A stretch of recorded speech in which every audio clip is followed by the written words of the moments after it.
أعوذ بالله من الشيطان الرجيم. بسم الله الرحمن الرحيم. يا أيها المزمل قم الليل إلا قليلا نصفه أو انقص منه قليلا أو زد عليه ورتل القرآن ترتيلا إنا سنلقي عليك قولا ثقيلا إن ناشئة الليل هي أشد وطئا وأقوم قيلا إن لك في النهار سبحا طويلا واذكر اسم ربك وتبتل إليه تبتيلا رب المشرق والمغرب لا إله إلا هو فاتخذه وكيلا واصبر على ما يقولون واهجرهم هجرا جميلا وذرني والمكذبين أولي النعمة ومهلهم قليلا إن لدينا أنكالا وجحيما وطعاما ذا غصة وعذابا أليما يوم ترجف الأرض والجبال وكانت الجبال كثيبا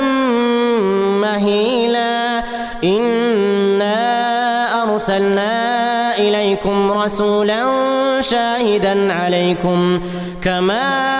أرسلنا إلى فرعون رسولا فعصى فرعون الرسول فأخذناه أخذا وبيلا فكيف تتقون إن كفرتم يوما يجعل الولدان شيبا السماء منفطر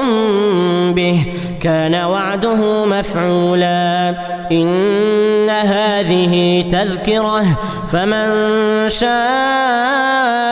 اتخذ إلى ربه سبيلا إن ربك يعلم أنك تقوم أدنى من ثلثي الليل ونصفه وثلثه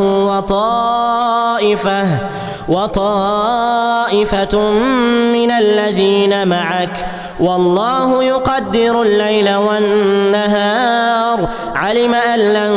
تحصوه فتاب عليكم فاقرؤوا ما تيسر من القرآن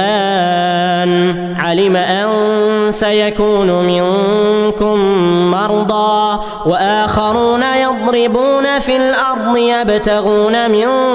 فضل الله وآخرون يقاتلون في سبيل الله فاقرؤوا ما تيسر منه وأقيموا الصلاة وآتوا الزكاة وأقرضوا الله قرضا حسنا وما تقدموا لأنفسكم من خير